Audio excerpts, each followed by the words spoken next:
Hello, baby.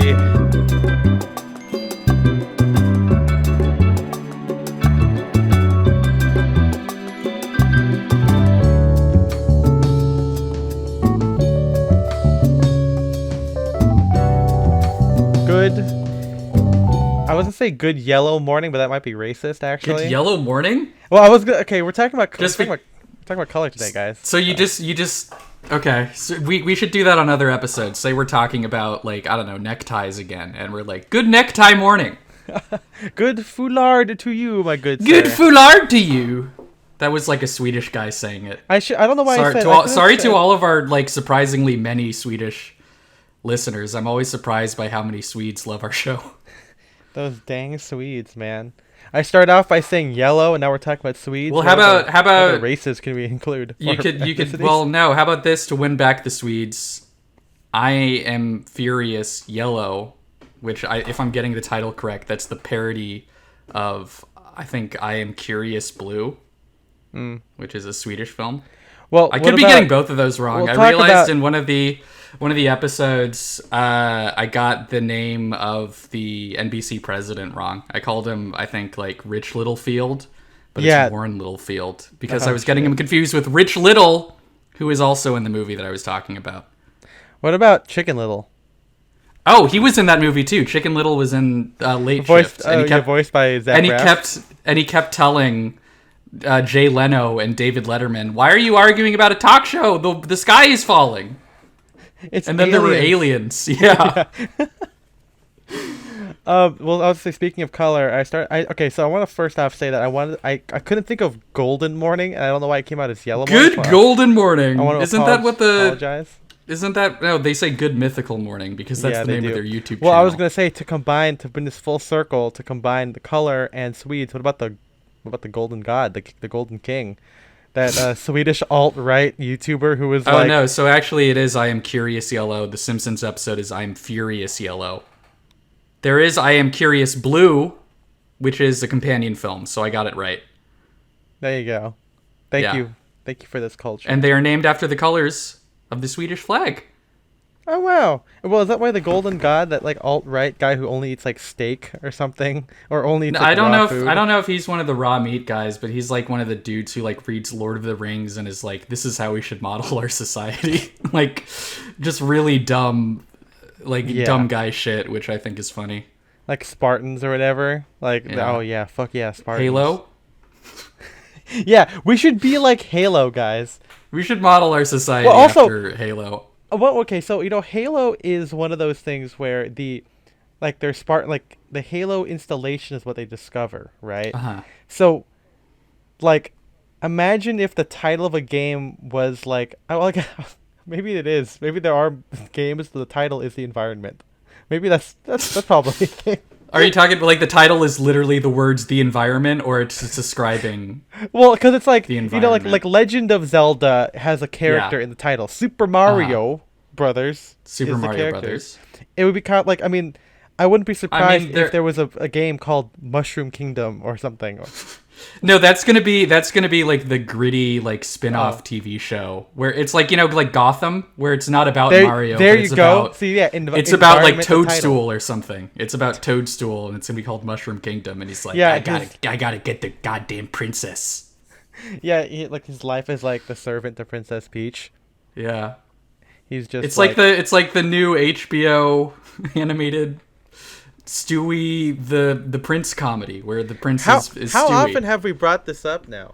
I don't know if we've ever brought it up on stream. I know or on podcast, maybe on stream, but it was just a bad trailer, and I made the mistake of watching like an episode because I was like I didn't know what to watch, and I wanted to see if it was as bad as it looked, and it was pretty bad.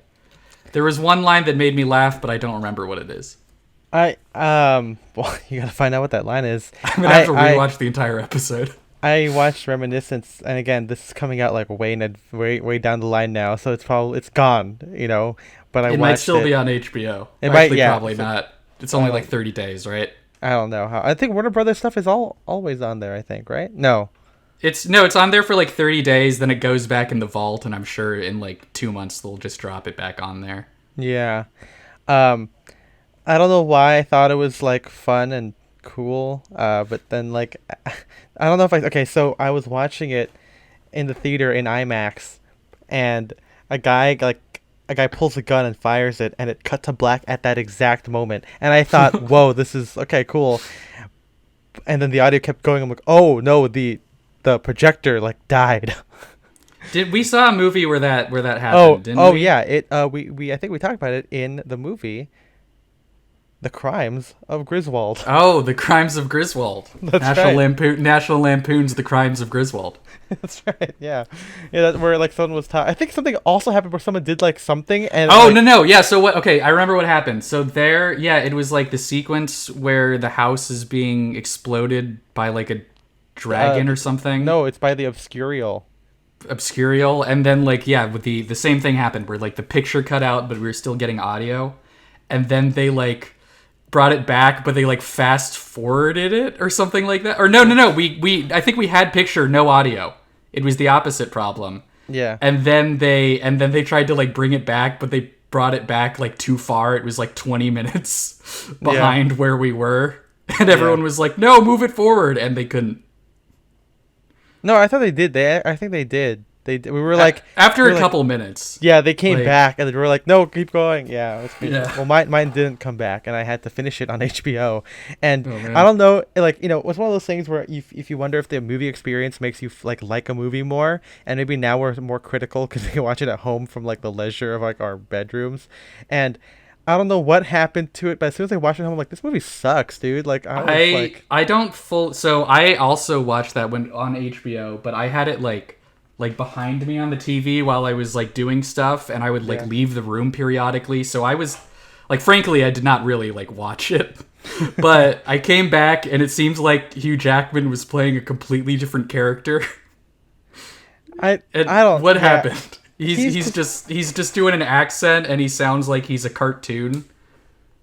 I don't recall that, but Okay, well maybe it's another thing.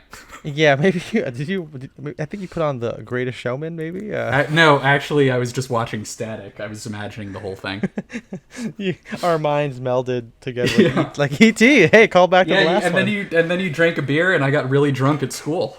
Yeah, and then a guy with keys wants to dissect me. I mean, I have keys. I think most people have keys. Who doesn't? That If guy. you have a, that guy I does. mean, well, I was gonna say if you have a house or you have a car, you have keys, but unfortunately, a lot of people don't have either of those. So yeah, guys, remember to vote for progressive legislation for the unhoused. And I don't know.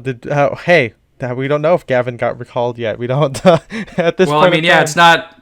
Is this coming out post November? No, never mind. No, it's not. Okay. Yeah, I was imagine gonna if it say, did. That seems That's late. crazy. Anyway, guys, cold open over. We're talking about color today. This is by the way, good yellow morning. good yellow morning. Ugh, I don't like that. As an Asian person, I don't know if I like this. I don't like it when I said it. Don't call China. Okay, I won't. But you can tell it's Shakespeare though. Hey, Shakespeare. Big boy. Merchant of Venice. So this is Style Direction, a menswear podcast about the stuffiness. My name is Ethan M. Wong. I'm Spencer Roddy. And we talk about menswear without stuffiness. That's what it is. And today the topic sans stuffiness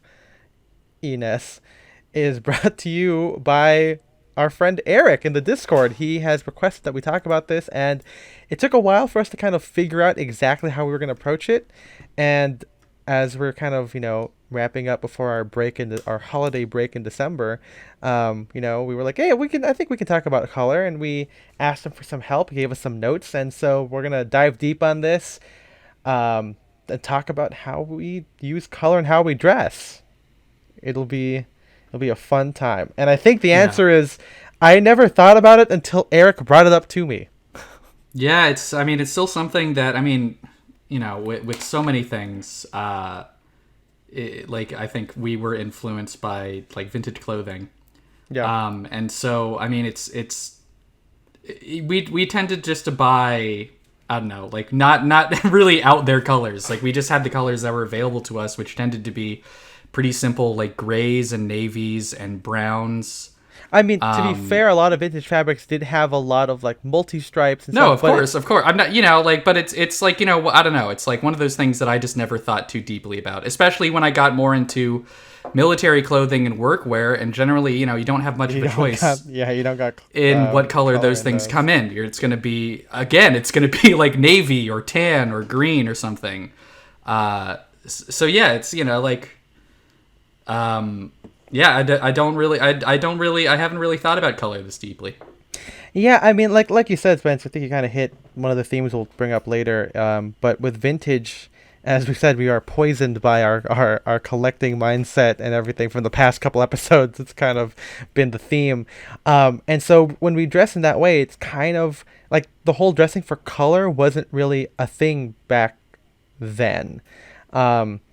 Some pieces, some like sportswear will have color, like sweaters, Hollywood jackets, but typically like tailoring wasn't really a big thing, as opposed to like maybe like the 60s where you get like, orange, red polyester suits, stuff like that, jumpsuits, more safari vibrant jackets. colors. Yeah, so because we'll also get into this, but I think a lot of this also has to do with just the history of Eric highlighted that of like dyes and color, because for a long time these more vibrant synthetic dyes were just like not available. Exactly. And because of that, as Eric has notated here, we ascribe these colors to certain like, I don't know, castes of like society. Like some things seem to be more like grounded and for like, for lack of a better term, like poor people or lower class, and some colors seem to be more regal and luxurious, and then that plays into probably how, as with milsurp and workwear, and of course with tailoring, and as things become more democratic now and dyes are more available,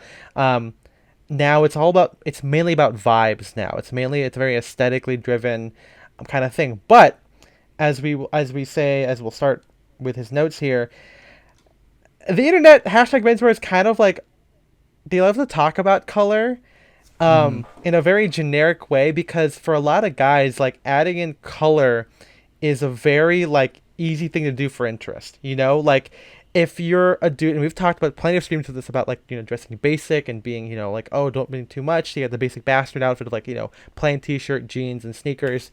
For a lot of guys to be interesting, it's not about like, oh, adding milsurp or wearing an interesting jacket, which is still very basic, or like, like playing with tailoring and patterns. It's like, just have another colorful t-shirt. Like, that's all it is. I think you see this a lot in like TV shows where the character is supposed to be like fashionable or like cool. Like a lot of times, the designers are like, okay, we're just going to give him like a bright, like, a bright blue suit with like a pink shirt and big yellow glasses. And that's how you know that this guy is like artistic and cool. Yeah. I mean, David Hockney. I mean, to be fair, we've got David Hockney. Okay, like it can work, but it's, it's like when you see it on like a shitty TV show, or like the like suit guy in your office that doesn't dress very well. That's what I tend to see. Yeah, and it's really weird. Again, I don't know how people get to the stage where all they do is follow those like infographic stuff. Where like I feel like with those guys, like they take those rules and they play it up to 100, like contrast. So like, I also want to just like really quick, like we've talked about this before with these infographics, but it's just crazy to me that I see the same ones from like a decade ago still being passed around and treated as gospel. Like, can we get some new fucking basic #menswear infographics? Like, what happened? What happened to that industry? It's all like algorithmic and like, just easily shareable content that people can just be like, well, this is the rule, here it is, I'm just going to follow it. We live in that culture. This is not the topic of the episode, but it's something that we have a big problem with.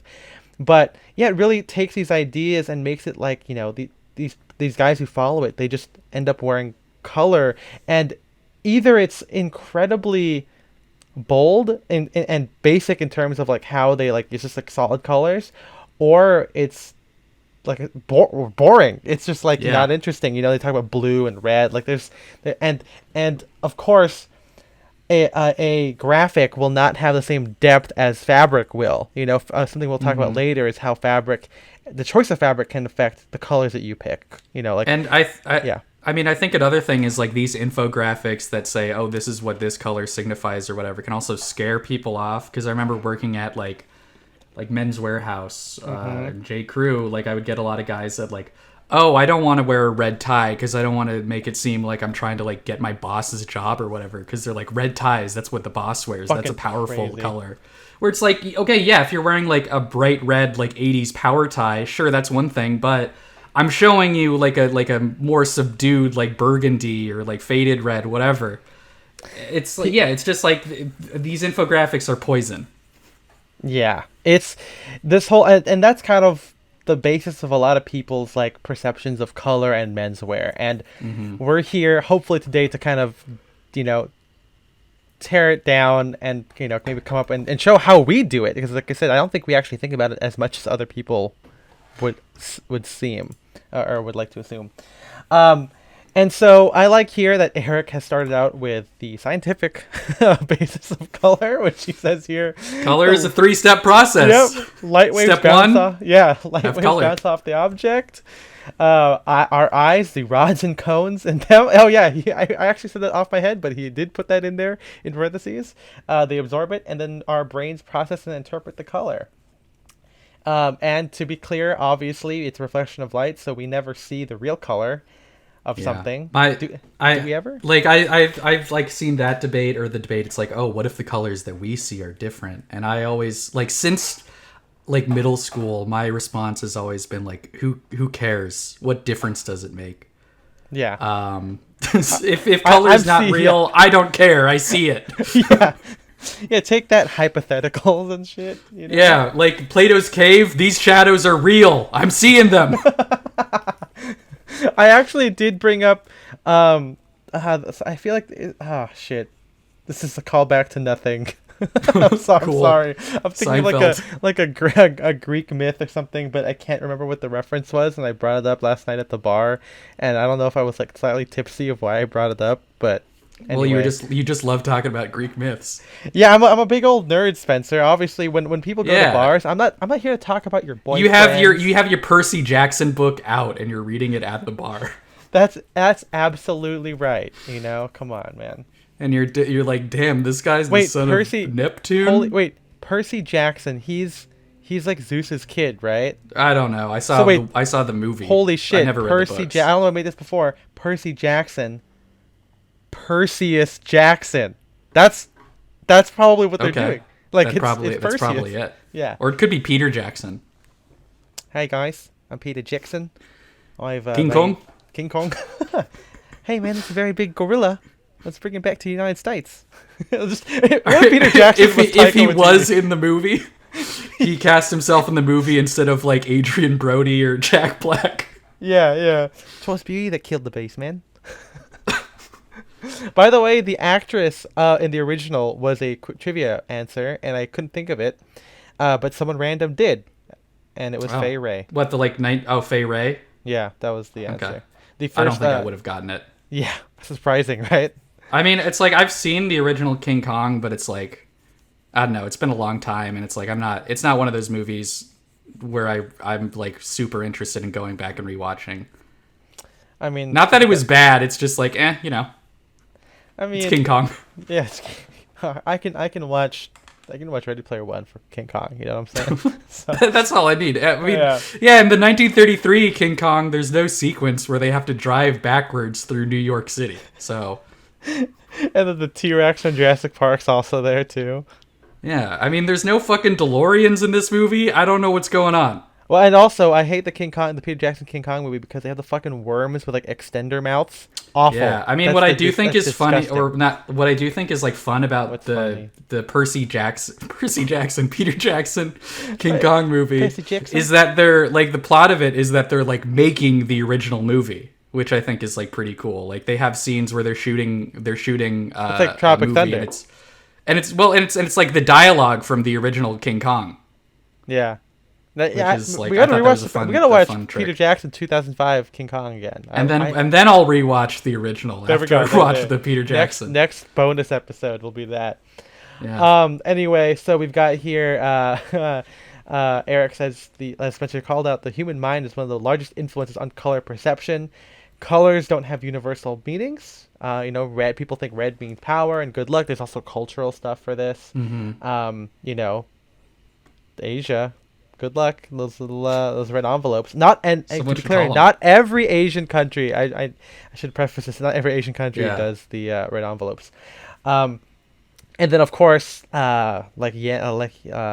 Yanni. What's the fucking thing? Anyway, the black and blue dress. For, Oh, that's right. We had the audio version of that like 2 years ago. Laurel. I think Laurel and Yanni. Laurel, yeah, Laurel and Yanni, man. Yeah. And so of course the infographics, we talk about color theory, and this is kind of a big one too, where it's categorizing, organizing color. It's like the circle of fifths, or like based on the placement, these colors weren't together like harmonious. It's like a sliding thing where like the things next to it are whatever. I don't know. I don't fucking use color theory, man. I'm not a designer. You're getting and I don't mad. care. Yeah, Fuck this! Colors make me mad. Wait, why is my screen red? Oh shit. It's like a bull thing, you know? I figured out the theory. Yeah. But it's like achromatic colors are black and white where they contrast as opposed to complementary like blue and orange. And yeah, we've got a lot of other cultural stuff. You know, you got I don't know this one. Pliny the Elder thought there was only black, white, red, and yellow. Greeks thought that colors went from light to dark, going yellow, green, red, and finally blue. I think my dream job would be a Greek philosopher, because it's like you just like say shit. Like you just like become like really like set on one thing, and then you just never back down. And I think I'd be good at that. I mean, isn't that what Plato did? Could be. Tell that to Shakespeare, man. I mean, I think Plato is like I just like made shapes with it. So. that's So I don't know if it was thinking. That's the dumbest. This is I can't believe I'm starting my day with that one. That's almost as bad as like me and Scott watching a documentary about black holes. It said if it was near the Earth, it would tear up the Earth's crust and it would like expose like the mantle and like the lava. And then who's the astronomer guy? Who's the Neil deGrasse Tyson? Yeah, after he goes like a little like turning the Earth's crust into a literal hell on Earth, and Scott like walks up to me and goes, "Oh hell yeah!" I just thought like this is so dumb. I just like cried laughing. Yeah. And then of course, some people believe certain colors are sinful, and he does. Eric, I never knew this, but indigenous people have been suffered for their colorful clothing. I mean, you think of like the cool dyes you get from like plants, and then you're like, well, this is evil, you know. That's crazy. And I wonder if we still retain some of those ideas today. Yeah, because I mean, he talks about Herman Melville, American Protestantism, only like wearing only black and white was the only colors that were not considered sinful. And I mean, it's like I don't know if Eric talks about this, but something that I have found interesting is just like how our perceptions of color change throughout history. Like I wish I had thought of this before we started recording the episode, but I remember seeing a study like from a couple years ago that like, you know, some colors are considered like more recent than others because like I think maybe like orange or something or like purple was just like lumped in with like other colors. Like purple was just blue. And so it wasn't until semi-recently that we developed like different names for these different colors, and then they kind of, you know, we were kind of able to evaluate them. Does this go with why I love purple? Like where I always call every time, like, you know, like when you go on like dates and the girl goes, "What's your favorite color?" or something, I go, "Purple," because it's like an edgier blue. To my mind, it is similar, right? Like indigo. I mean, yeah, it's like you look at it, it's there. Yeah, indigo, or it's there. There are definitely shades of blue and purple that overlap. That's what I'm saying. And I was like, you know, we talk about why we like, and we will get to this later, why we like, you know, wearing navy suits over gray. It's because navy just has a depth of color, while as gray kind of just is like not. It's more of like a gradient, kind of like a just absence of color. Well, I mean, I think it could depend on like, you know, if you get like a flannel with like a heathered gray or something. And we'll get into the fabric too. Yeah. You know, it's pretty. I mean, color again. Kudos to Eric for bringing this up because color is actually quite fascinating. But yeah, other than the cultural connotations, obviously, you know, the dyeing process is a big thing there. The apparently I don't know this. The more colors used in dyeing and death, the darker and muddy. I mean, yeah, dark. It's death, man. It's so dark. So anyway, the more colors used, the darker and muddier the outcome is. And vibrant colors were the most difficult to source and manufacture, obviously, because they are not existing in nature, or they're in plant, or the dyes are probably found in plants and herbs that you just, it's not like fucking dirt. I mean, let's see, like, I mean, I'm jumping ahead a little bit, but he talks about, like Eric says in purple, in the section on purple, that nearly 250,000 snails would die for an ounce of dye. Yeah. So think about how many goddamn snails you have to kill to, like, do an entire coat.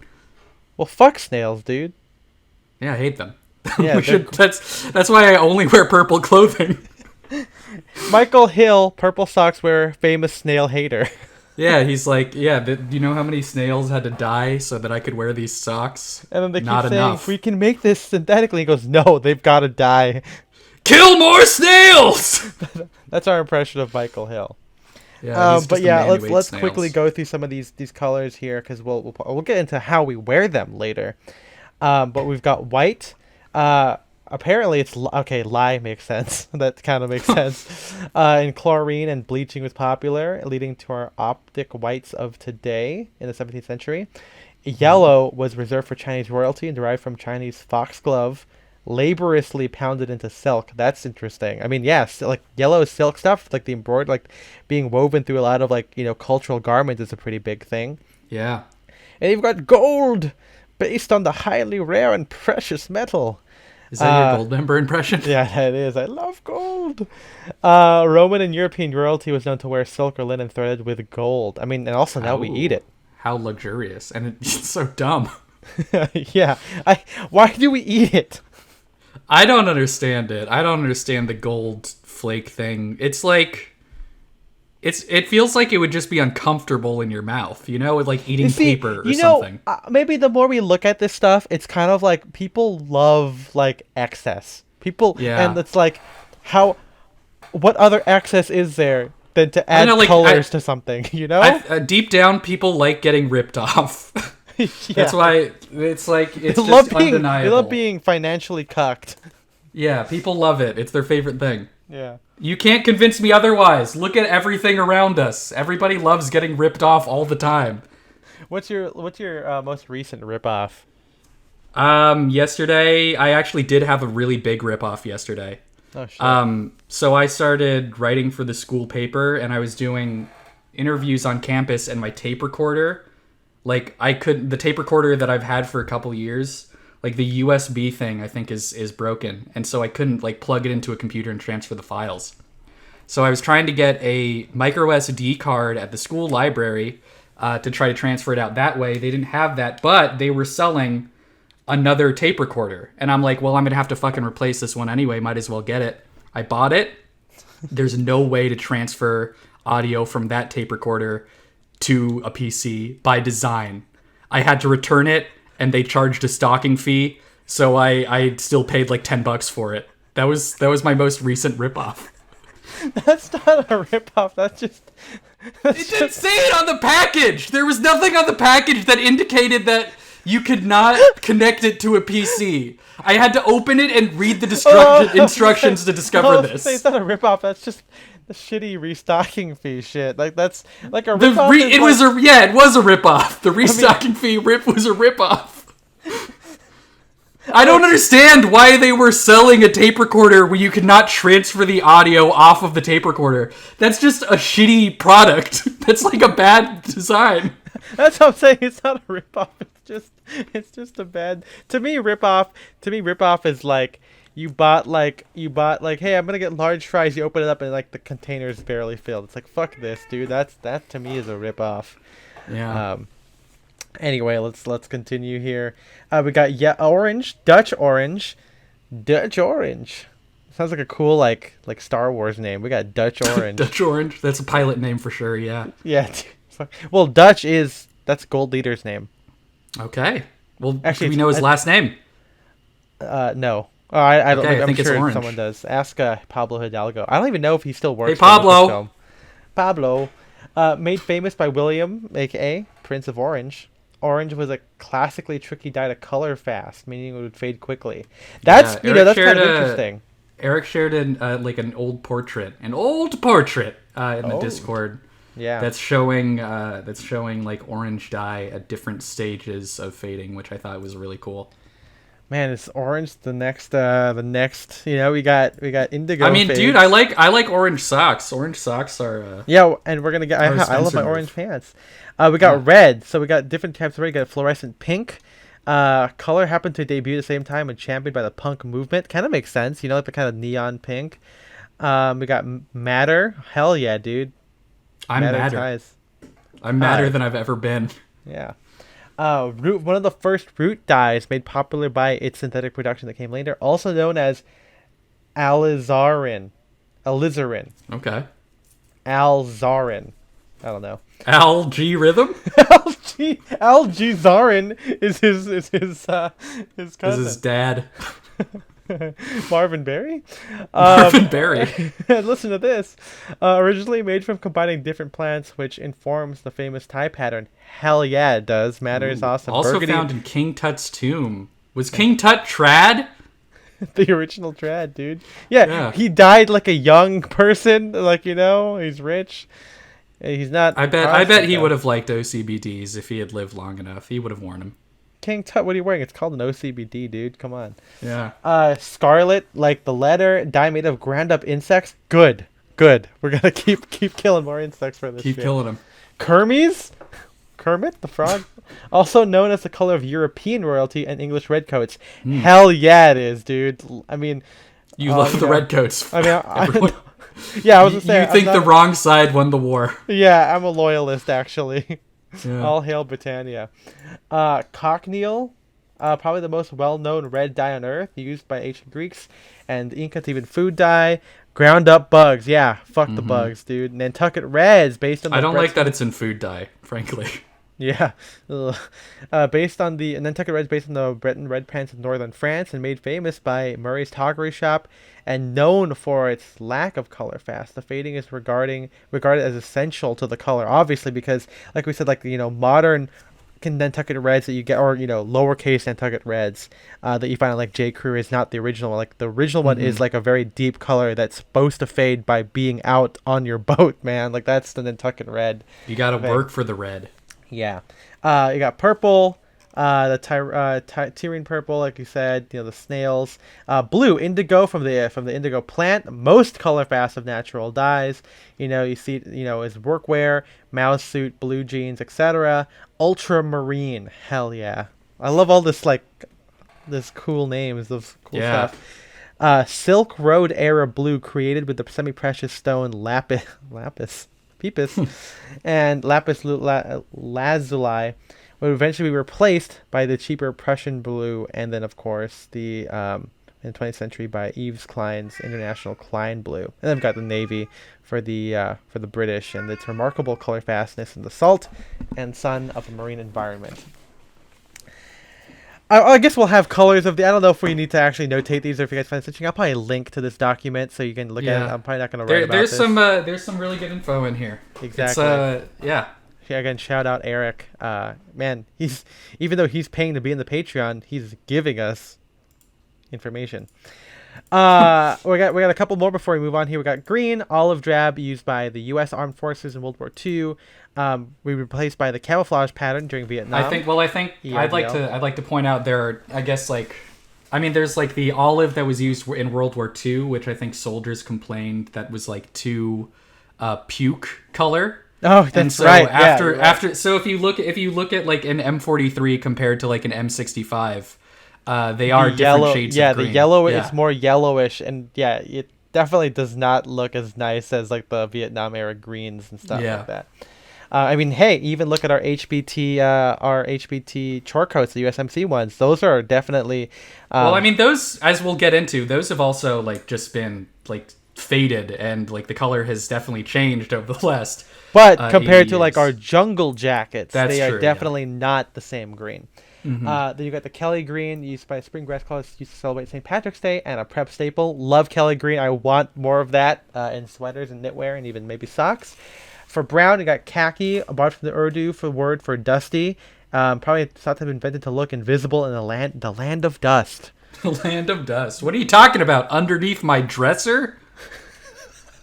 This might be the most dumb, We've gone jokes. off. We got off on a bunch of tangents, and I feel bad because there's a lot of good info in here. We're not even past the historical information. We're half an hour in. Yeah, okay, so pioneered the idea of camouflage before olive drab, obviously, with the land of dust. Umber, one of the oldest known pigments used by man and not bugs. Not ladies. Found on cave paintings of Altiero and Lascaux. And they got black. Charcoal, menswear popularity coincided with the rise of industrial revolution and the ever-present soot in urban areas. Tell that to the chimney sweeps. Oi, chimney sweeps! A step in time. Pitch black, worn while mourning. Well, he misspelled mourning here. I'm just going to point that out to Eric. Oh, wow. Alongside blue in many Call him cultures. Today, Vanta black is the most absorbent and darkest black. We'll tell that to the black hole, man. Hell on earth. Hell on earth. Yeah.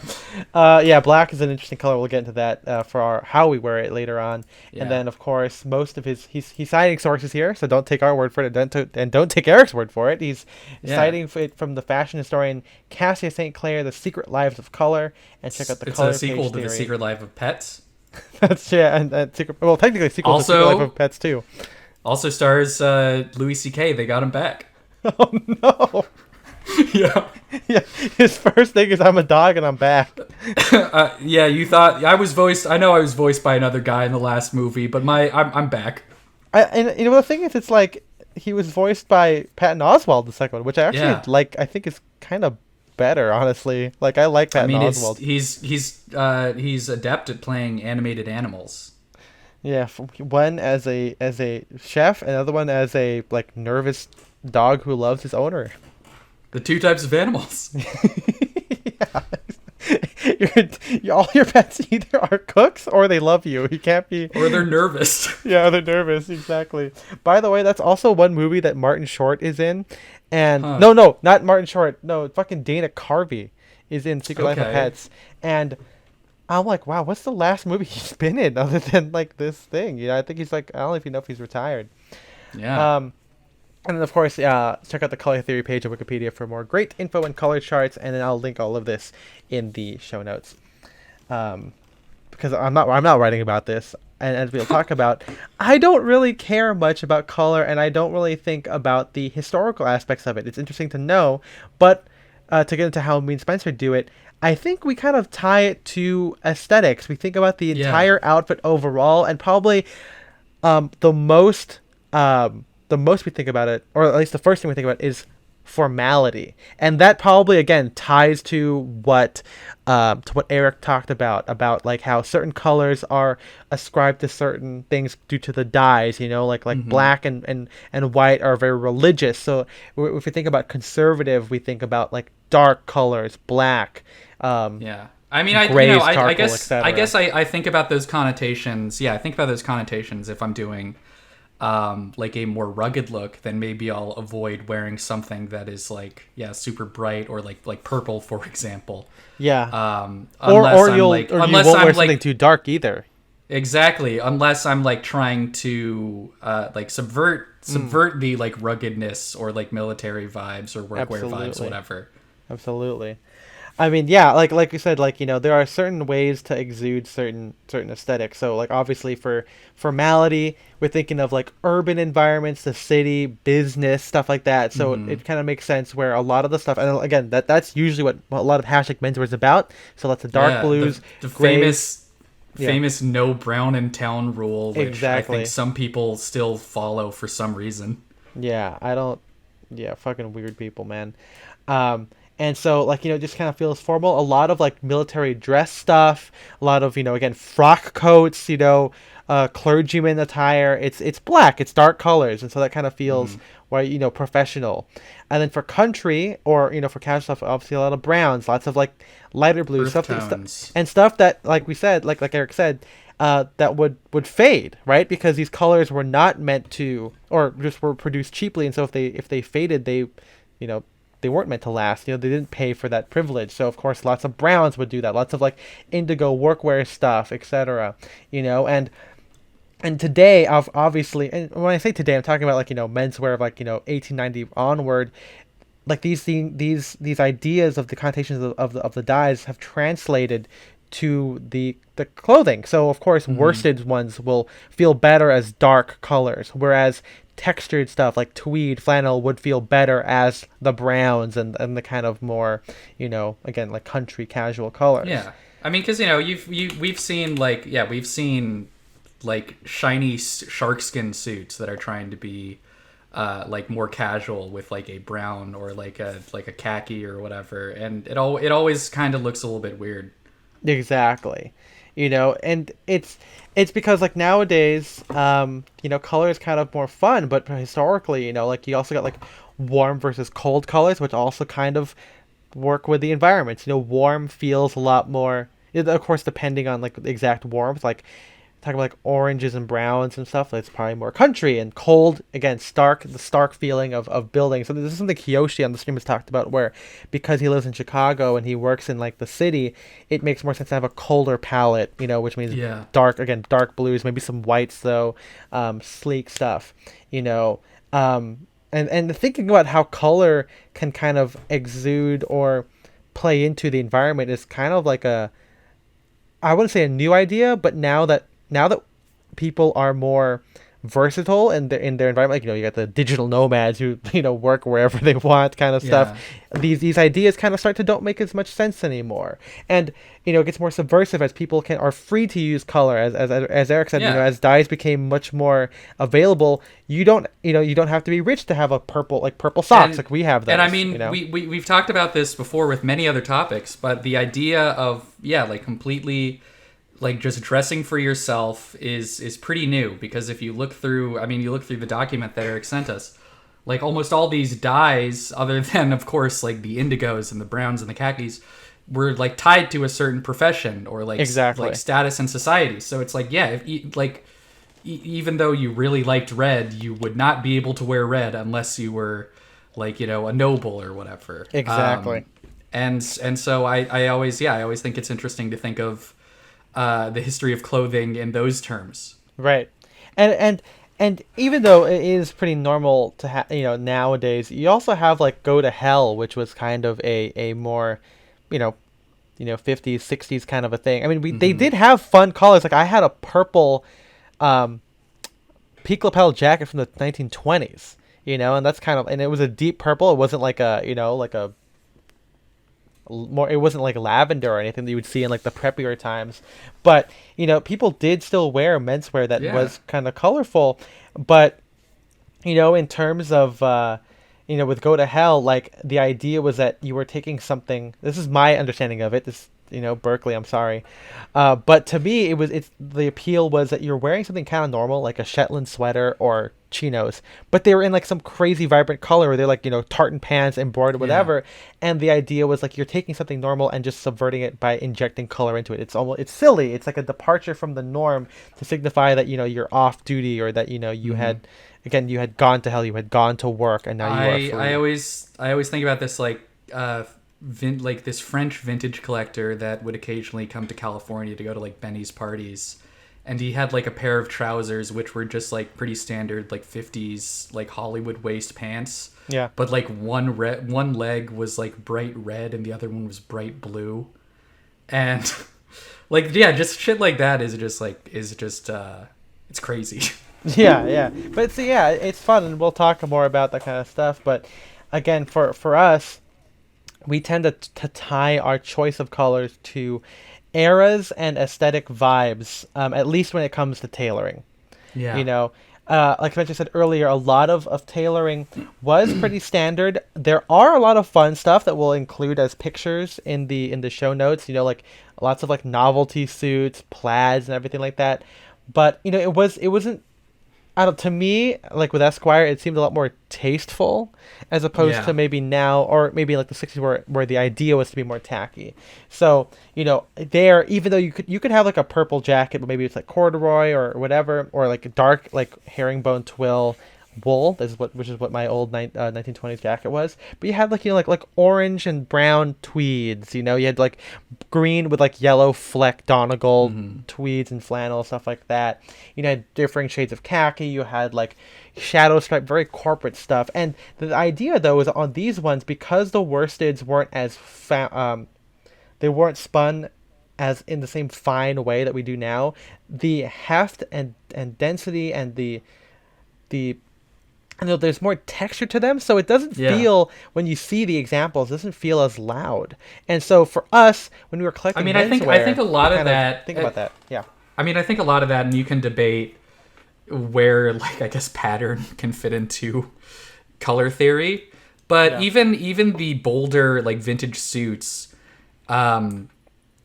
I don't know, like I think a lot of it is still from the pattern, not necessarily the colors, because even in the multi-stripes, they're not like super fluorescent or like out there colors necessarily. Right. I think maybe I think a lot of like, it's the colors were pretty standard, but the patterns were more out there than what you would see today. Yeah, and and then we talked about the Esquire Man, where there's a lot of emphasis on patterns. That's what the Esquire Man was all about. But then you get to like the late 40s and 50s, where you get a lot more solids. Guys started wearing solids because like the swing era, bold look, stuff like that, where you're wearing like pastels, like sports shirts, and as Spencer said here, the Kodachrome colors on rayon shirts, And I don't have a lot of rayon I mean, I do, but like I don't have like the bold colors, but like red, like the various types of reds, blues, greens, and it just looks so good on like gabardine, where like this, like, again, really not shiny, it's almost like, it's like a dusty, like, kind of and maybe that's because a little it's faded. bit. I mean, a little bit. Yeah, I was gonna say, like, I think a lot of that is because they're like old and faded. Yeah. But I mean, the colors that you can get on these like vintage rayon shirts kind of remind me, like, I guess in tone, of the colors that work really well with like corduroy. Exactly, and we'll talk about that too. And then with the 60s,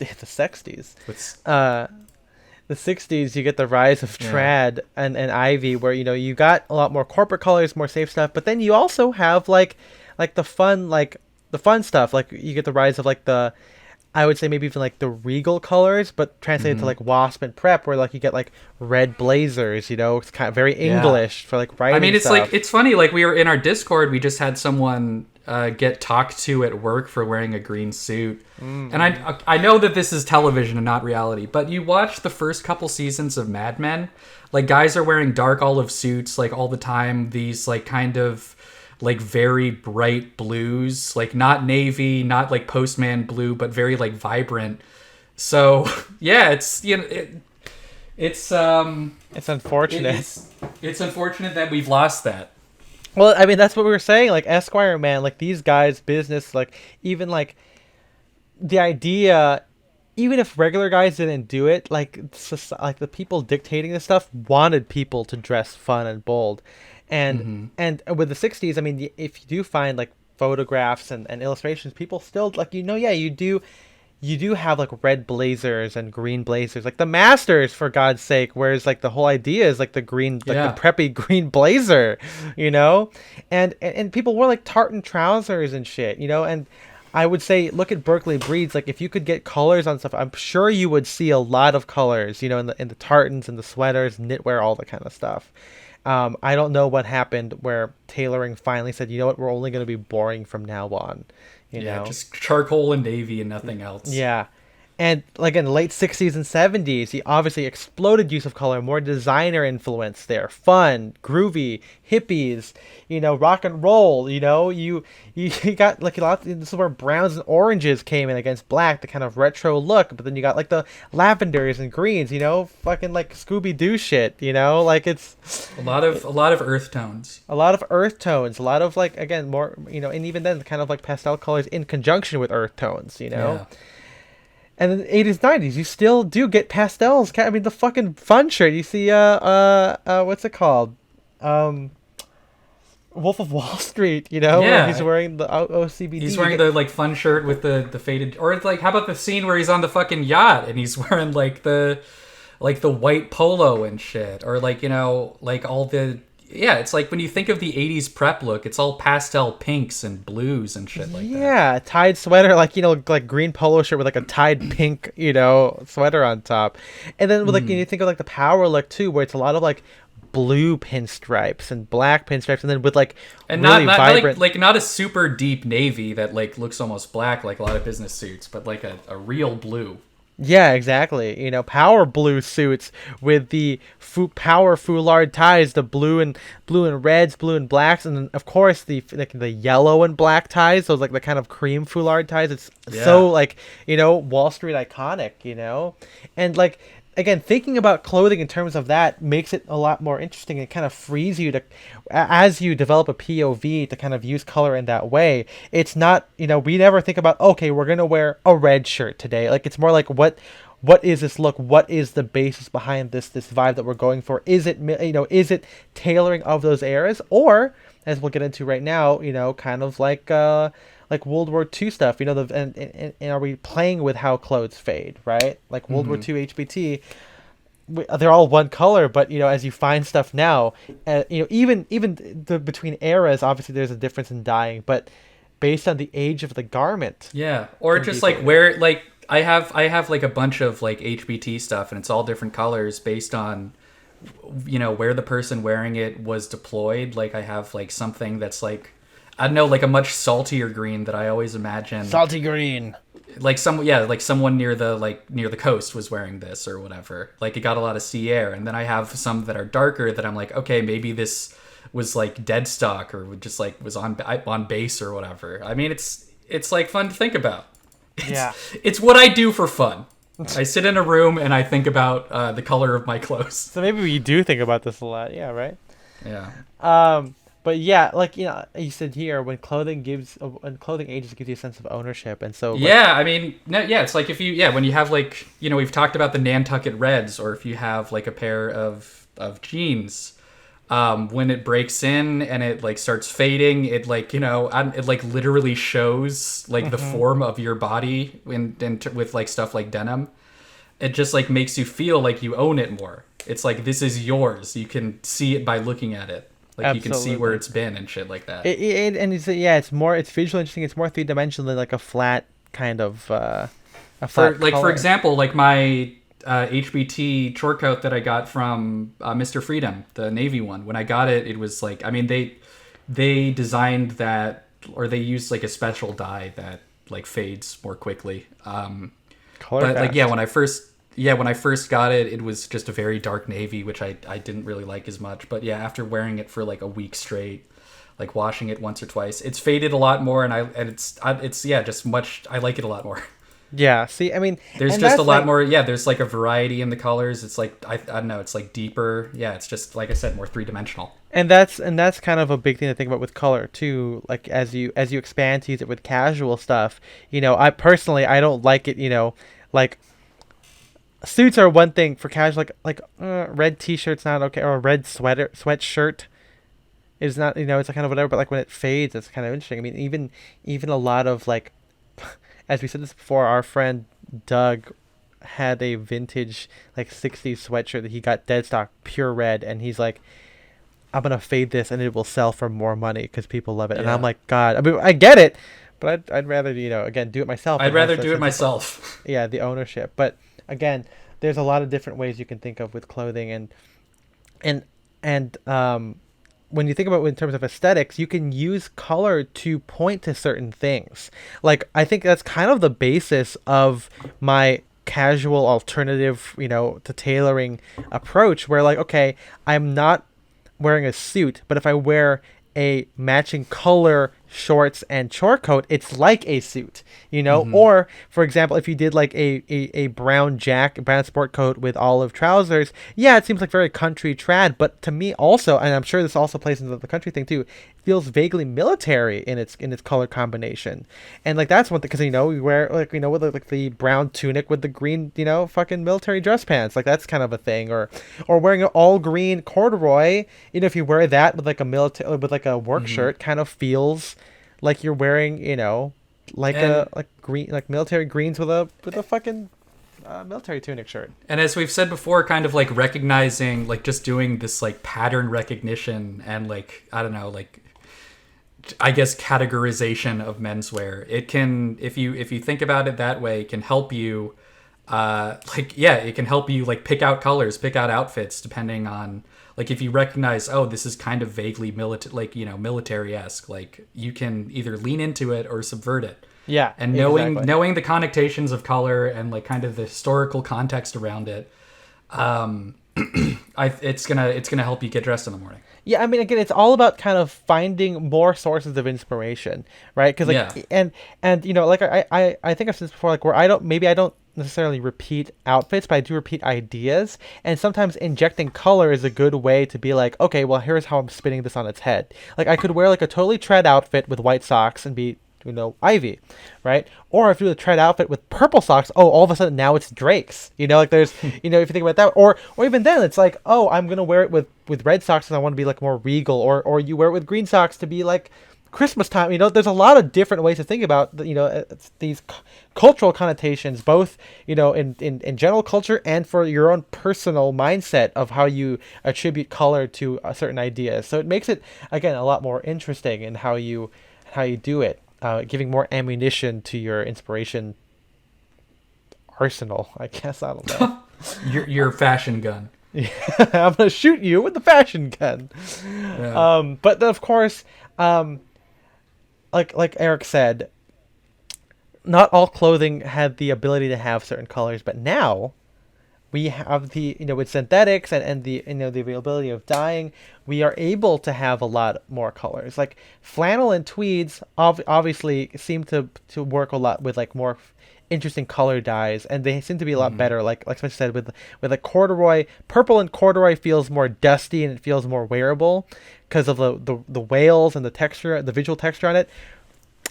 Purple worsted's kind of I don't know, like it's a little too smooth, it's a little too plain, and you notice the color a lot more.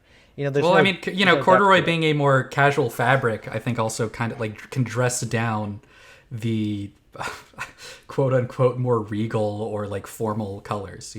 Exactly. It just those jewel tones. You ever think that the royals were like, they saw like they mined some ruby and they're like, bring me this color, I want to wear this color, Yeah, they told their alchemist to synthesize the color from the rock. They started mashing bugs. So, yeah, fuck bugs. I hope no one finds out that this isn't magic. That's the alchemist speaking. What you call magic, we call science. Yeah. That's a little, I think that's Thor, I don't know. It seems like it could be Thor. Did Thor say that? No, I haven't seen the first Thor movie. I've never seen it. No, never. Oh, I love it. I like that like probably the most out of all of them. I love because I think that's the only like MCU movie pre-Endgame that I never saw. I just never bothered. Because I might have if Disney Plus was around by the time that Endgame was coming out. Yeah. But because I would have to like pay for the movie or like pirate it, which even I didn't care that much. Did I tell you the movie I got caught pirating was Megamind? Oh, really? Yeah. And because I love the score to it, man. It's so good. But yeah, like worsted wools kind of, they don't, and plain cotton. Sometimes they look cheesy. Sometimes they're fine. Like I think cotton twills in like vibrant, like Kelly green is kind of fun when you're prep. But if you're trying to go for a more conservative work look, it doesn't really work in that way. Like again, green worsted wool suits not really that great, but green flannel, green tweed seems to be a lot better. Yeah. And I would say it's fun to even spin on that where you do flannels and tweeds in city colors, like navy flannel or black. Oh yeah, I think navy flannel I think is like beautiful. Yeah, exactly. Or navy tweed also. I mean, people do that too, because like the little like marls of like of the threads or the cloth kind of give off a Donegal flavor almost sometimes. Because sometimes it seems that the dye isn't like distributed evenly, or maybe that there's like black dye mixed in as well. I don't know. You also going back to like 1930s menswear, there was like a lot of really great like I've seen a lot of like, really beautiful like navy flecked tweeds, or like navy with a subtle herringbone, which again, like it kind of gives it that like 3 dimensions of color, where Exactly. it's not just like, one shade all throughout. You And get a lot of variety. and again, back then, like we talk about like, all these like, oh well, you have to wear a dark navy for work. Back, I mean, I had like a like very like blue tweed jacket back in from the 30s. Remember that one? Like I wore it a couple Mm-hmm. times. That was like really really great. My and it's just, I don't know. It's just proof, like you said earlier. Like people had a lot more like people had more fun with the clothing, or maybe the manufacturers did, because you we have examples of it. We have seen true vintage where the colors are vibrant, or there's a mixture of Yeah. different colors in there. It's pretty awesome, to kind of, and sad that we don't really approach it this way outside of like bespoke, and even then the people who commission bespoke don't take advantage of that, you know. Yeah.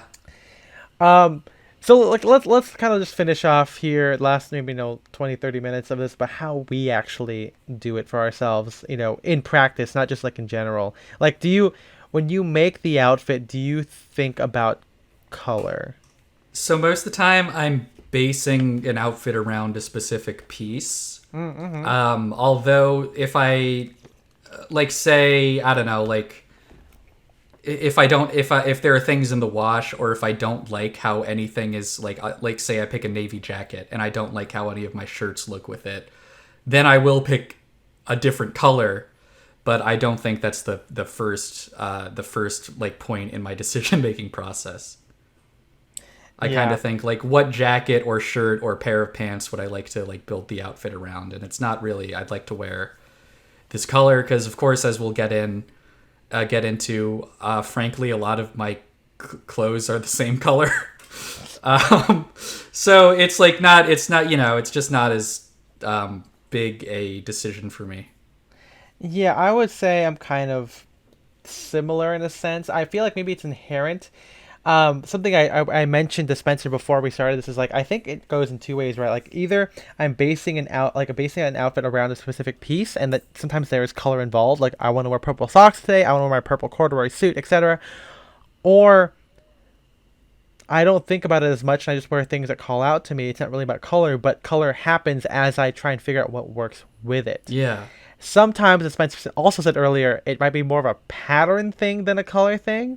Like I want to wear blue, but maybe that particular, vibrant blue stripe doesn't work against this equally striped shirt. Maybe I have to do like a wider stripe. And then, of course, we're limited to our clothing, where I don't have every variation of pattern in every variation of color. So like, Yeah. I might have like, okay, well, I should wear a wider striped tie, but oh, I don't have a right color that works with this. Like, I don't want to wear, I don't know, maybe if I'm wearing like a red striped shirt, I might want to wear a striped tie, but maybe my striped ties are too similar in red, so maybe I have to go for a foulard instead, stuff like that. I don't know.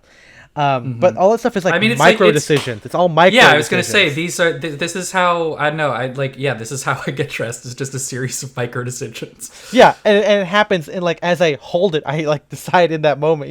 It's not Like like yeah, I think I'm not comparing it. whenever I talk about my process of getting dressed, like with people, I think sometimes they can think it's exhausting, because like I said, like Oh, I can we get that a sometimes lot. yeah, it's like I will like just take like 3 or 4 shirts out of the closet and just be like, oh, which one? But it's like it doesn't take me like 20 minutes. It's like it's still like 10 minutes total getting dressed. It is yeah. a pain putting everything back afterwards. I mean, That is the only thing that's the a pain biggest in thing the is, ass. what do you want to look like, right? I mean, it's kind of Yeah. like, and as I said here, this is what I think about, where it's like, what colors are in, if color is in the conversation here, in the micro decisions, it's what colors are in the look that I'm going for. Yeah. If I'm going for trad, like straightforward trad, maybe avoid like, I don't know, certain colors. Even though trad, I mean, again, depending on trad, but if you're doing like Ivy prep, you can incorporate some Nantucket red or some pink or whatever. Or if am I doing a 30s version of this? Am I gonna go for, some dark brown checks, houndstooth, stuff like that with like blue foulards? Or am I doing like a more Drake's thing, where like I'm doing trad but with like a colorful jumper or something, or colorful socks? That's probably how it is. I would say my color palette, Spencer, you said like navy and green and maybe some brown in there. Yeah, I mean, I it's like I did this. So I did this like so it was easier to find jackets in my closet. I like arranged my jackets roughly by color. Interesting. Okay. So I just started doing that because again, like it's just I have a lot of clothes and my closet's not the most organized. This is like the Yeah. furthest I'll go in terms of organization, basically. But it's like, yeah, I look in my closet and I'm like, damn, I have a lot of tan and green jackets. And then I look in my shirt closet, which is just the other half of my jacket closet, I guess. And I'm like, man, I have a lot of blue shirts. So it's just something that happens. Yeah, I'm kind of the same way where obviously my favorite shirt is the blue striped shirt. It's mainly because it's striped in that reverse stripe way, but blue also is kind of a neutral that again, as we said, like if we talk about like gray versus blue, I like blue because there's more depth to it. Also, gray shirts as a striped shirt seem boring as hell to me. I don't know, like, and so I like think it's more conducive. like I think maybe like a gray Oxford University stripe. I know It Ultra said depends. he would like It that. depends on the gray. I'm not into it. I don't know. It seems Okay. to. I'm not a big fan of gray as much. But like there's. I don't know. I'm trying to think more about like my color combination. I mean, I have favorite combinations that go with it. But if I think of again, in terms of like general color palette, obviously lots of blue jackets, lots of blue shirts. I think my tailoring leans heavily on blue and brown and variations thereof. It just seems cooler. It's kind of more like, and I'm more trad or sometimes corporate. So like it's fun to introduce trad or country colors to business attire or Yeah. more conservative attire. Because I'm not really one for like wearing like tweeds and corduroys all the time. I'll do like tweeds and like gray flannel trousers, but like not in the same like I'm not like a vibranty like hunting tweed guy where there's like fucking You're like not wearing like a big green scarf with dogs on it. exact. I'm like yeah, I'm not. You're not wearing like a tan corduroy vest with Yeah. your suit. It's fair. I mean, again, the answer is just Esquire Man, and the colors there are still very blue, brown, stuff like that. My casual, I do like to have a lot of colors in casual. Again, mainly more in like I would say blue base, but I'm trying to break out of that. Like, I've been wearing a lot of my red shirts lately, which has been interesting. But going out wise, I think it's black. That's like my favorite color for going out. I know Spencer has said he doesn't. You don't, dude. You gotta own black, man. I know. It's like, I mean, it's hard because it's like I've discovered that I'm like, nah, I just like mostly still like I like a lot of vintage clothes, and there's not as much vintage black clothing, and what is out there is expensive because everyone realizes it's cool and everyone wants it. Yeah, yeah, vintage. I mean, that's one thing too. Where like you think of also the other connotations of it. Black is sexy. Red is regal. Purple is kind of like a fun version of blue. Um, and yeah, it can be kind of tough. I'll quickly on black stuff. I think that black shirt used to get a bad rap. Obviously as like the going out shirt or like the prom shirt because it's like when it's like what polyester stretch cotton Yeah. or whatever for H&M. But then when you like a black Oxford shirt, I don't know what it is. We talk about subversion. Taking something trad and then and putting colors that don't really make sense for it are fucking awesome. Like a black OCVD sounds kind of sick. That is pretty cool. I mean, it's kind of like the trad version of like black Western shirts, like with gabardine. Black is very popular for like Western clothing. You see, some of the embroidery is black. You find that on top, like on like a brown. I mean, yeah, suit. it's like like Johnny Cash, the Man in Black. It's like a Exactly. classic like cowboy trope. Like again, like I wouldn't say it's necessarily about the color, but like about like again the vibe of. Who you Yeah, wanna and I go think for. I think that might be my issue because one of the few pieces of black clothing I own is like a shawl collar jacket that I think is engineered garments that I got Yeah. from the Put This On holiday sale like years and years ago. And it's like construction wise and design, I think it looks really cool. It's like a shawl collar. It's got a little loop. It's got like 3 like patch pockets. But I don't know. I think the fact that it's like black, which is a lot slicker than a lot of the stuff that I own, and also cashmere, of course, which is like a more like formal fabric. It just doesn't mesh with my wardrobe. But if I had like a black denim Western shirt or a black I guess like rayon shirt or something, I feel like I'd be able to wear that a lot more easily. Yeah, I'm like, dude, I could think of a couple outfits if it fit me. I'll sell it to you. I think you're too tall, dude. I think it's huge. I think it's Okay. too big. But yeah, I mean, it's one of those things, and and a lot of people are intimidated by color sometimes. Like you said, like it doesn't always match. So that's kind of the fun of figuring out what works. I quickly want to talk about skin tone real quick. I don't think we think about it. I think it's also inherent in the micro decisions that we make. I don't think, too much like, oh, is this work for my brownish kind of skin?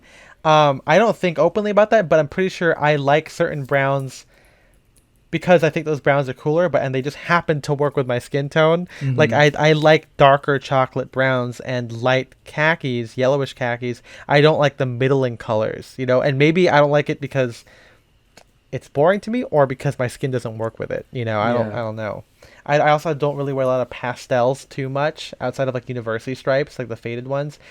I I don't know. Again, I don't know if that's because of my skin or because I just don't like pastels. And I don't really do the 80s prep or stereotypical prep look very often. You know. It's Um. crazy stuff. Yeah. Exactly. I mean, I don't know, maybe this is my privilege talking as a white guy.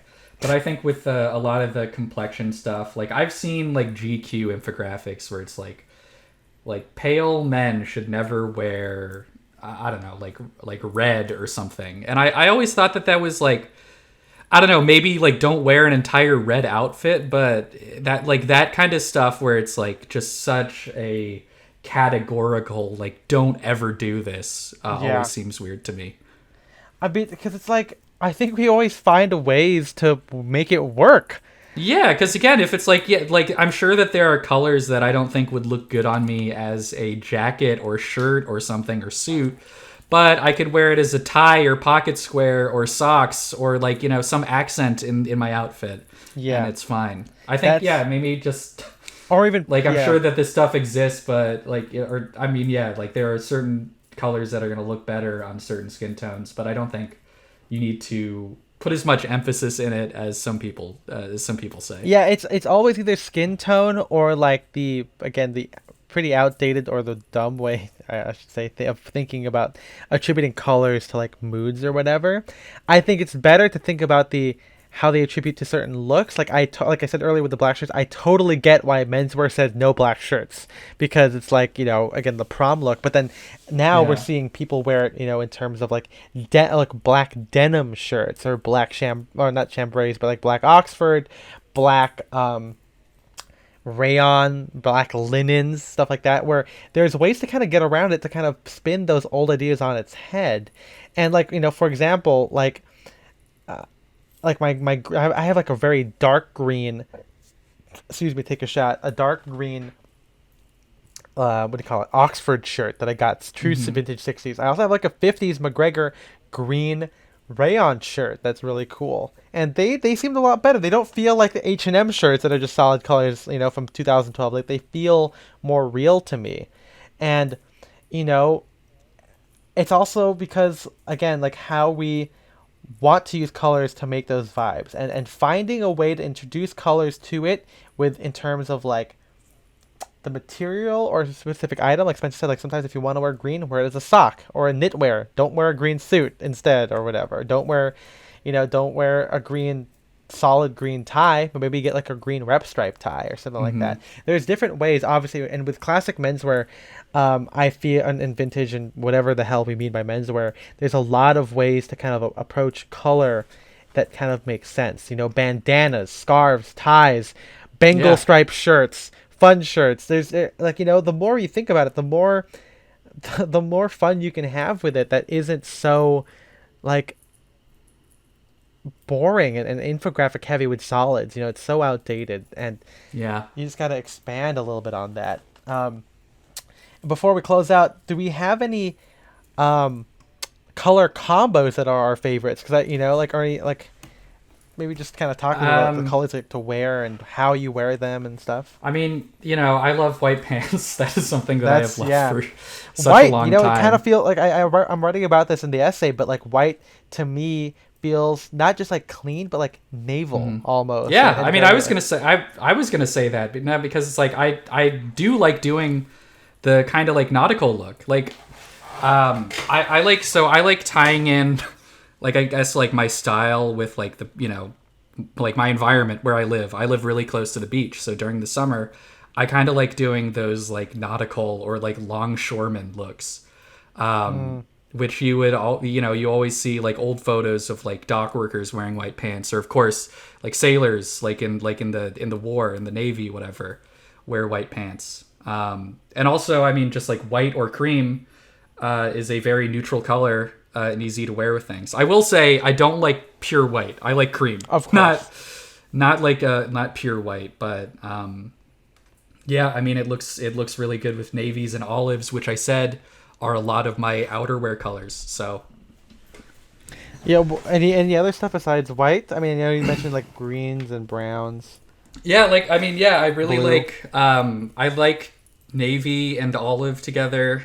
I kind of like doing like the kind of frumpy brown and khaki, but trying to make it look less frumpy somehow, or at least just like make it look more, I don't know, like retro retro chic. Yeah, I mean, like I said, I think I like wearing lots of browns. I think we're gonna have an episode, hopefully before the year's over, with our friend John and like the going out, the sexy look that we kind of hinting at also, with how we've been hanging out and going out to bars and stuff. And for me, I think a lot of the color stuff kind of comes into maybe subverting the colors. Like I've been lucky to find vintage, like I said plenty of times over this episode, like colors that you wouldn't normally find in like menswear, and kind of wearing it, like the black rayon shirt, the like a black camp collar shirt or whatever, or the green western shirt, like stuff like that. I think are really cool to juxtapose against the ideas of regular tailoring, blues, navies, grays, and khakis. You kind of, to me, like that's kind of fun. So like there's a lot of like juxtaposition of brown and blue against, or even flannel, gray, mid gray, and those kind of fun colors. In terms of menswear stuff, I don't really like doing the security guard look of gray and blue. Again, that's cult connotation. It's very military-esque, very security guard. It's boring, it's standard, and I don't like doing that. Instead, I kind of add in the country aspect where I wear navy blue jackets with brown trousers. Not khaki, like kind of mid to chocolate brown. That's what I like to do. It kind of puts it on the head a little bit. And then that combination, because it's not as straightforward or corporate, can kind of feel easier to incorporate more fun things. Denim shirts there. Work shirts, fun shirts, rayon shirts. So that kind of makes more sense, as opposed to like taking the security guard look and injecting a fun or a casual atom inherently, which you still can do. It's still more fun if the colors you're using aren't as hard set. And another example is wearing gray jackets with brown pants. I like to do that a lot. Brown jackets and gray trousers might be a little bit more trad and very Esquire man. Yeah. But that's something I like to kind of play into. It's not about, yeah, I don't know. I mean, I like the brown and gray look. Yeah, just because I don't know, it's like a more elegant way of wearing a brown jacket as opposed to going the full like country look or like Ivy professor, angle. Exactly. So again, thinking about it in terms of the subverting the aesthetics and everything. For me, I like wearing burgundy ties. I don't know why that is. It just looks really good against blue, red, white, and blue. I don't know. Burgundy ties are great. I mean, because it's like you don't typically wear burgundy suits, so it's like my thing was always like, if I have like theoretically you could have like 2 burgundy ties or whatever, maybe even just one, and wear it with almost any suit. Yeah, it looks really good against certain stuff. I mean, it's with the burgundy foulard, it just feels easy. I mean, it's pretty like most foulard ties are burgundy. You don't really see like blue based ones, or maybe you see some green. Green is also great as a tie, and paisleys and stuff like that. And lately, again, like you see, I've been getting kind of into tonal looks, wearing a lot of brown ties and like my solid navy ties to kind of play into the monochromatic look. Monochromatic is something that Spencer and I don't really do too much, but it's still kind of fun to think about, especially And when it's everyone's doing it these days. yeah, especially when it's simpler too, like oh, denim on denim, or denim short coat with Yeah. jeans to make like like a pseudo suit or something like that.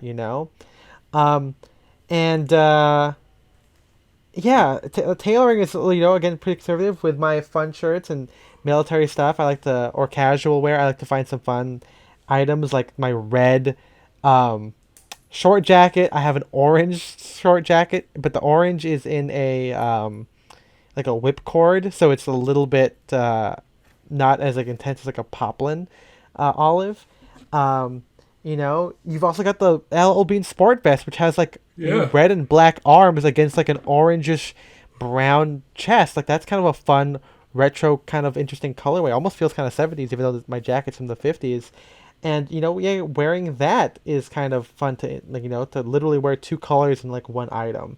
Um, I vibrant. mean, hey, there's Yeah. two-tone Hollywood jackets. Two-tone which Hollywood jackets, really big thing. They're Yeah. using brown against like gabardine blues and reds and stuff like that, or even like full rayon gabardine Hollywood jackets. There's lots of ways to kind of inject color. We've talked about knitwear and socks.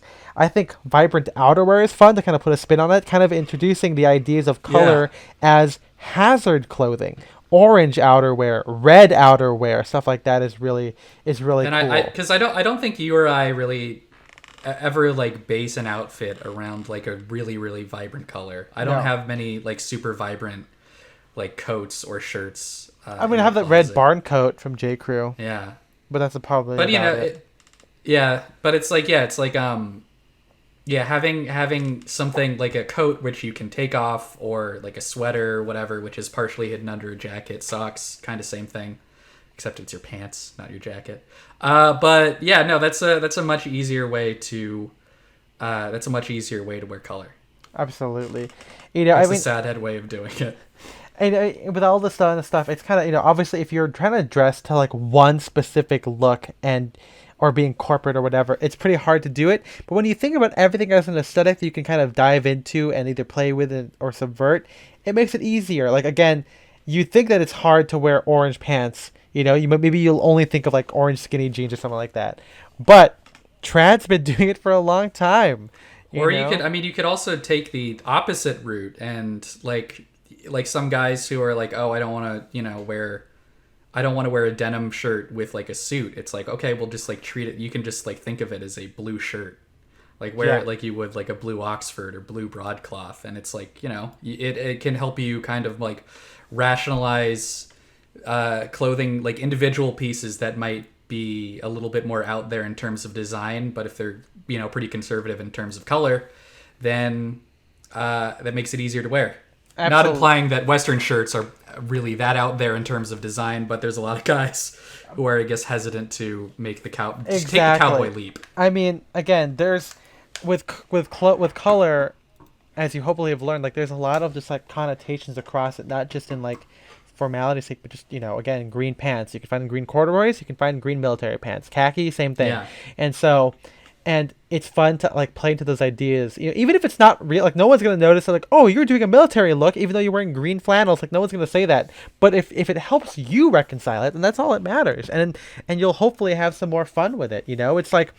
That's why I'm able to think of my green flannel Polo Ralph Lauren trousers as an elegant version of my like P43 pants, Or like Spencer said, oh, I want to wear a solid blue shirt today, but I don't want to wear a poplin shirt. Denim, chambray is already right there. And yeah, you could argue that the extra casual pieces make it interesting, but sometimes you don't really think about like, oh, just because it has pockets. Sometimes you just think about the color combination. Again, micro decision, but that hopefully that gives you a little bit of precedent and rationale behind it. Yeah.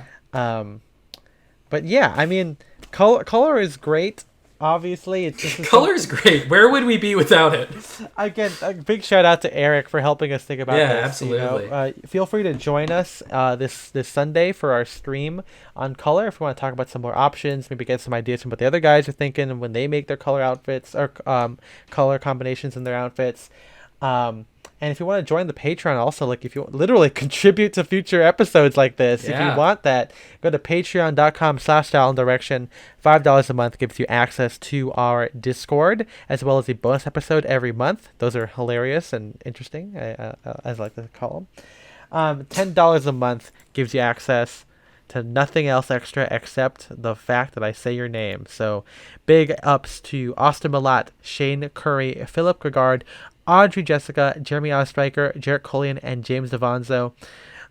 We appreciate your contributions of your extra $5. So total of 10, you know? Yeah. No other news. It is a total of 10. Again, like we said, we're doing this new model where we make episodes for 3 months and take a break for the last month. We did that when we took that break in July, and we're going to take a break in December for this. So we're kind of like God creating the world. Yeah. You heard it here, guys. We're kind of like God. Bigger than Jesus. Yeah, what has he brought to the world? Yeah, come on. Yeah. He just died. That's all he did. and us, we're alive. Yeah, I'm alive. Sorry, Jesus. Technically, he came back to life. Yeah, but then he probably died again. I never finished the Bible, so I don't know what happens. No spoilers, please. No spoilies. Yeah, I'm in Matthew. I'm almost halfway done. Was it weird? You just started Matthew. I just started Matthew. Well, just let me say, you might get bored for the next 3 books. It's the same thing 3 more times. You're kidding me. Yeah. The same story? Man, the Council of Nicaea, they should have proofread this shit. They should have figured this out. Yeah. What about the Council of Worms?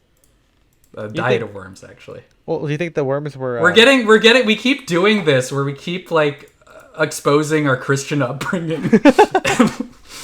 Like, getting too deep into theological discussions. Every year, the 4th month of the quarter is our Sabbath. That's our Sabbath. Sundown to sundown. as I specifically have been brought up to believe. Anyway, thank you again. We appreciate it if you guys give us 5 stars on Apple Podcasts. Don't mind the fucking stupid ass logo if it hasn't been changed. For some reason, it went back to the old one for no reason. If you're listening to this on Spotify, you're getting the right one. Or SoundCloud, or I think literally every other podcasting platform. It's ridiculous. I hope Apple gets a diet of worms. More like it. Man. Yeah. Hear that, Tim Cook? Open up. Yeah, Tim Cook. More like cooking those worms. How to cook fried worms. How to eat fried worms, I think. How to eat something. How to fry worms. Yeah. I'm Ethan M. Wong. I'm Spencer DSO. Thank you, MJ, for staying off mic and for producing the podcast. We will see you guys in the next one. Bye-bye. Bye-bye. So silly.